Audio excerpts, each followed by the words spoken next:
Finished training for the day? Time to fight post-workout fatigue with Core Power Protein Shakes. They're packed with 26 grams of high-quality protein to build muscle and electrolytes to help hydrate.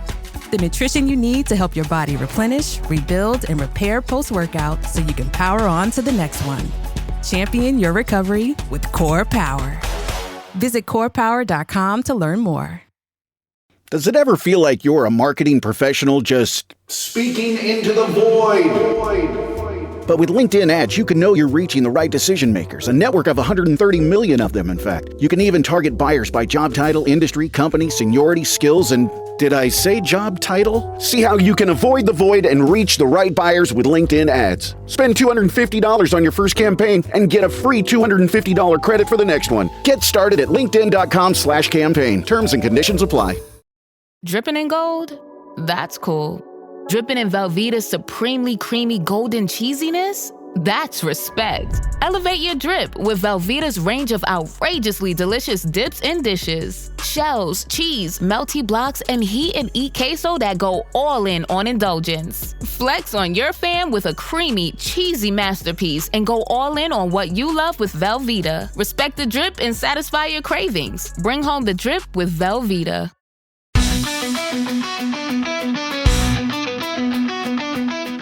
You're listening to the Super Rugby Cymru podcast.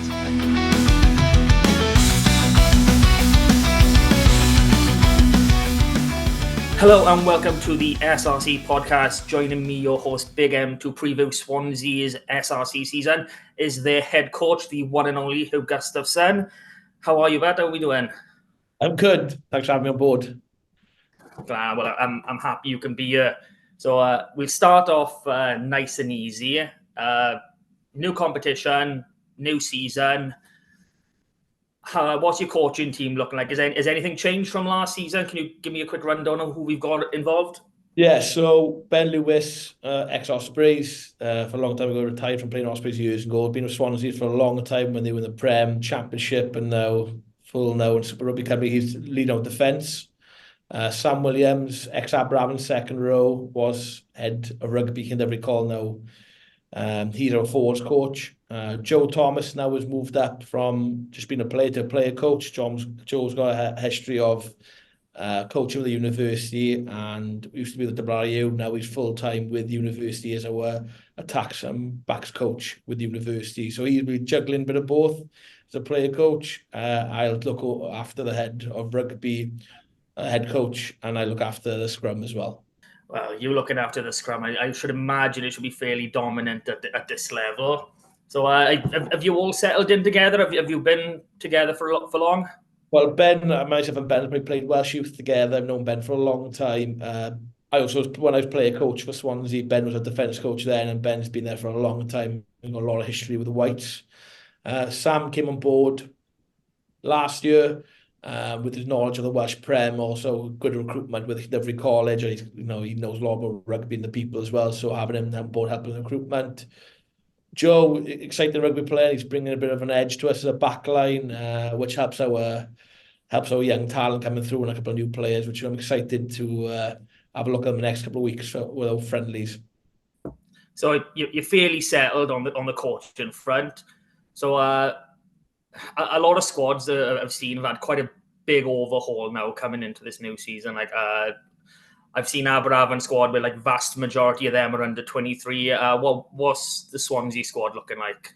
It's been a blend. We've probably had a really young squad the last couple of years, playing a lot of academy players. We've still got a young squad, but we have signed a couple of players who've got a bit of, not just age, but they're probably young, but they've actually got some really good Premiership experience and URC experience, which will help bolster our young squad. We've still got a young team, probably all in the most of our average age is probably 25 and under. We've got one or two like Chris Davis, tight end in his 30s, which is huge for us to have mature tight end to help our team.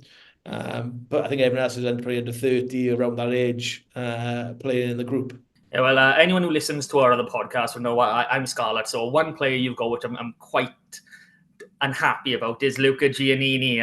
When I saw him crossing over the border, I was quite disappointed. So how does recruitment work at your level then? It differs because the last couple of years, probably we'll have to wait for a lot of sponsorship money. The figures don't kind of are the same every year with Super Rugby Cymru. There is a budget and a threshold we can't go past. And if we do, there is a fining system and deducted points. So we're very strict on the auditing process. With that, we kind of bolster our squad. We know what we liked from our squad last year. People probably retiring or moving on. And what are key positions we need to look at. And we just get growing, and kind of some of us is from knowing each other. Some of us from a friend of a friend. Some of us have just been a Facebook message trying to get a phone number. And it's wide reaching as much as we can. And there's rumours grumbling of someone being released, because sometimes nothing's been announced on social media, but you hear grumbling and the last person to know, and then we get found out. And that's how we do it. It's just kind of use the ground, trying to figure out the relationships and who knows someone. And that's how it works really most of the time. Rugby back to its roots. I like hearing it. So how has training gone? So who did I speak with? I spoke with Carmarthen Quins last, and they said they had a massive conditioning block to start the season. So how was training gone for you guys? We've done a bit of both. I think rugby's really important that we play with the rugby ball, and I think sometimes last year that kind of the rugby detail let us down as a group, not just as a coach as well, leaving them probably the detail, trying to condition them quickly and trying to get the detail last second. I think we started the detail early enough so then we can catch up with the conditioning. There's been mainly rugby games, defence early or tack shape early. We've done a lot of that work, but then just worry about conditioning because, like I said, these young guys are fit and strong. It's just kind of the rugby knowledge they lack, and how we get that rugby knowledge into them and kind of help them as well on the way. So we are focused on. So we went up against Bonham Hine on Tuesday. Last Tuesday, we did think it was going to be a nice August running rugby session. It went up there, it was fog, and it was gale force wind and rain. So we went from planning a session to, well, this is December already in August, so we planned that rugby session change quickly. So we've got a hit out there. We've got Neath on Thursday. We've got the Origin series coming up with the Ospreys, and then we've got Swansea University for a bit of a tempo game hit up before Quins. So we've planned it quite well, and just trying to get those boys gelling together. Majority of the squad have stayed on, and then we sent a couple of new key positions, which kind of are going to help us through the season. So what is going to be your focus on these pre-season games? Like what sort of style of rugby are we going to be seeing Swansea play in this season? The style of rugby we need to play throughout the year. You can't really play expansive rugby in August, because from probably now until next year it's going to rain and wind, especially down St Helens. It's just our brand of rugby, and I want to make sure that everyone understand their roles in detail. Not everyone's going to be a playmaker, not everyone's a goal kicker. It's what their role and remit, and even if you just hit rucks or scrum, you're doing a job for Swansea. So the boys understand there's remits and roles, and not everyone can do everything, but they're going to be very good at what they do, and we're going to focus on those key points going into the games. So it's going to be a very structured side and a well-drilled side, I'm getting from yeah, but I was never like as a player. Probably back in the day, they look at my Dragons, or when I was playing for Scarlets underage grade, I never really ended up being a wide ruck, and I used to carry off wide channels as a prop because I wanted the ball in my hands. I think rugby is a pretty, as a beautiful, ugly game. Now you've got to have a bit of that flair, that kind of style, and then you've got to have that bit of ugliness to get you through the wet weather and kind of that territory battle. So trying to get that blend right, and when to pull the trigger to be beautiful and when to be a bit of ugly is important in these next 3 games. Okay, that's it. So we've touched a bit on, obviously, you've got your training, your pre-season. How are you working together with the Ospreys? Because I'm assuming you've got a few academy boys in your squad as well. How does that relationship work? So they've only come in the last week. So they've had some of the boys from World's 20s have been deloaded. We've had Ian Hassandoe come in the last 2 weeks. Keen Hyer come back last week from his deload for the World Cup. We'll start probably seeing some transition players coming down later on, depending on the needs of them minutes. But it's not as high as it has been in the past due to the fact of the 3 Welsh Premiership, 3 Super Rugby teams in the new competition, so it's shared out more evenly. And also the squads aren't as deep as the past in the regions, so there won't be as many as you think coming down or being used as much. It'd be more probably younger guys in the academy or sub-academy coming up and having opportunities. Yeah, because the squads I've seen, they generally down 35 to 40 man squads, so they are quite small in modern day rugby terms. So what sort of challenges are you facing at time? Like you talk about a small squad, and now you've got boys who are transitioning in and out. You don't really know where you're going to be, I'd say, from every month to month with who you've got from the academy. So how are those challenges sort of affecting you so far? Like, I gotta be honest, it's probably better for us as a club because last year we only had 18 contracted players. As a Whites player, I got 32 this year because we're on the budget now together. People who want to play rugby and going for the extra £100 down the road to other clubs. It's staying within. But then we, as a affiliate to the Ospreys, we know kind of what they're doing. We do get fed back on Richard Kelly, the transition coach. We do know a plan for them. That plan will change because if someone gets injured or a bump in the senior team, their plan will change. We do have some outline, sub academy boys, like a junior card, senior card boys. We kind of know because they're with us as their club. The transition boys, we do have a plan, but it does vary because one knock, two knocks, they're in playing full-time rugby. So it is probably a monthly basis, but in that month things can change and it goes by weekly then. But as a group, we're all in it together, so it's important that we work together and get those guys minutes if they need them, help them perform, and also need to understand they need to perform in Super Rugby because they can't just cruise if you don't perform. How are they going to play for a regional side? So understanding if they do go to play for and represent the Whites, they need to play to the best ability. Exactly. So you sound like you're fairly settled, especially compared to last season. So if I want to touch on last season, it wasn't exactly great from your point of view. I think it was 6 wins, finishing last but one. How have you reflected on that coming into this season? I think the fact of planning a squad and having transition players, and then because of injuries and Wales call-ups, it does decimate you because we were planning something that didn't happen. Injuries happen as well. Certain things occur, like we beat the Bridgend, the last play of the game, the first game of the season, and then we lose from a scrum. And then we got a Pontypool, score 4 tries, winning the game, and have a yellow card and lose the game. And kind of morale then goes from that. I think we're probably in a better position having consistency.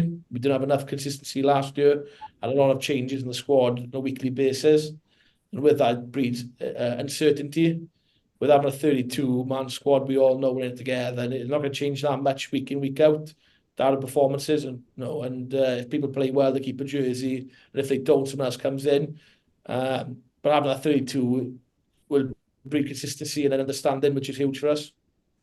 So, what are your targets? What are your expectations for this coming season? And don't say get the playoffs because every team gets into the playoffs. I don't want to hear that. No, we need to win more than 6 games. 100%. We need to perform.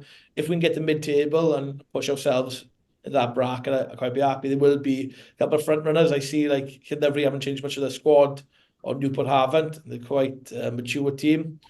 The likes of Aberafon have probably changed their mindset. They've gone for a younger side. We've got a blended side, a couple of grumblings here and there. So Cardiff will have 1 week, we'll have a fantastic side, and the week after it might be different because of how they do it. So it's very open. I think there'll be 2 front runners. I think we'll have to go hard. And I just want to play a bit of brand of rugby and getting people playing. And hopefully as well, I want these players transitioning into a full-time role with the region. That's my goal as well. Get these boys 20s caps with young guys coming through as well. Help support their journey. Oh, that's good to hear. That's all everyone I think wants in Welsh rugby is better development pathways, and this is certainly, hopefully going to be one of them. So we're going to look at Swansea. Let's say I'll say 6th, 7th. That's probably a good. You'll be happy with that come the end of the season. So now we're coming on to the hard stuff. Now I've really got to prepare you for this. If I come down and watch Swansea at St Helens, how much is a pint in a club? It all depends on what pint you like. If it's a Madry or a bit cheaper than that. Depends on your taste. He's been a West Walian, I know he'd be cheap. So, thanks, Beth. Don't worry, I'm one of them as well. So don't worry, I'm from Tumble, so don't panic too much. I'm sure we can get you a jug for free. I'm sure if we have the right, you don't wear a Scarce jersey into or like an FC top, I'm sure you get a free jug and come down and support. I'm not that stupid. I got more than 2 brain cells, I think.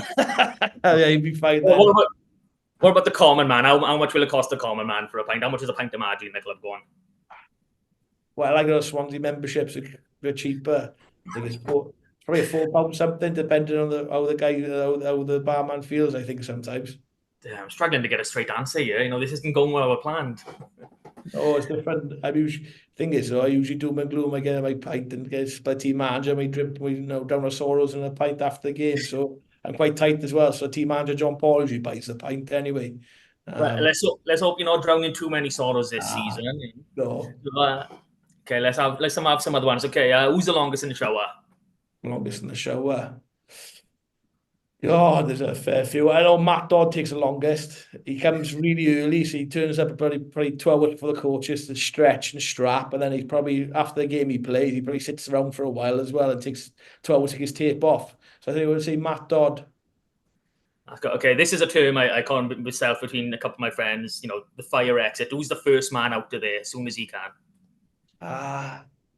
Well, I don't know at the moment. Some of the boys got shoot off. Like for Geraint Powell lives in Brecon, so he needs to get on the road as fast as he can. So he needs to get out of there. It all depends. I think a couple of years in the past, we had more boys on, some boys on call. They'll get out there as fast as they can. But I haven't had a game yet in St Helens. We soon see who's desperate to get out after a tough game. But I've got to say, a few of the boys are quite take the time. The Regen boys who share left, they like to take their time. Come late and take the time. But no one at the moment, I'd say. I'd have to wait till the first or second game in St Helens, and it's a busy Saturday, so who wants to leave early. All right, then. So to be determined, we'll come back to you on that one. And the totally opposite end now. Who is your club man? Who is that one guy, the first day and the last out? Who represents all of Swansea? There's a fair few boys. We've got Callum Carson to come back. He's a proper Swansea boy. He loves it. Joe Thomas as a backs coach. Like I said, Matt Dodd has been there for a long time, servant the club. Callum Bowden, captain, he is Mr. Swansea. He will die for that badge, literally. He will cut and bleed and break his hand and the thumbs, and he's still digging and try to drag him off. Yeah, it is. I got to say, it's not just one guy. There's a few Swansea born and bred there, which I'm not, and there's some boys who love the club and will help out and support the club as many ways as possible. So there's probably more than a handful of true Swansea boys who've been there since schoolboys rugby, gone through schoolboys, have done rag, based themselves in St Helens for a long time. But I would say about 4 or 5 of those boys have been around through the tough times as well. Oh, well, disappointing for me being down west. It sounds like Swansea's a good place to be at the minute. I'm not happy with this, so I wanted you back down the bottom of the table. Anyway, so thank you for coming on here. It's been great chatting with you. Good luck to you on the rest of the season, and hopefully chat to you at a game or two in the future. Yeah, hopefully come down and you can have a cheap pint, hopefully. Thanks, Hugh. Bye. No worries, take care.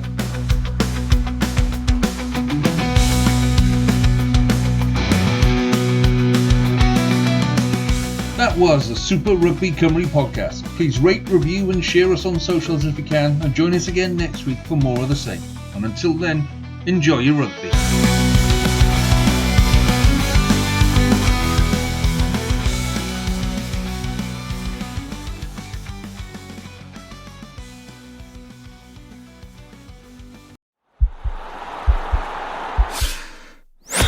This podcast is part of the Sports Social Podcast Network.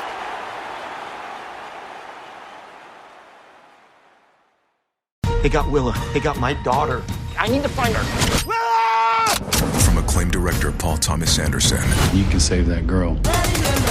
Today, experience what is being called the best movie of the year. This is the end of the line. Not for you. Leonardo DiCaprio, Sean Penn, Benicio del Toro, Tiana Taylor, Chase Infinity. Let's go! Here I come. One battle after another, now playing only in theaters. Experience it in IMAX. Rated R. Under 17, not admitted without parent. You can't hide.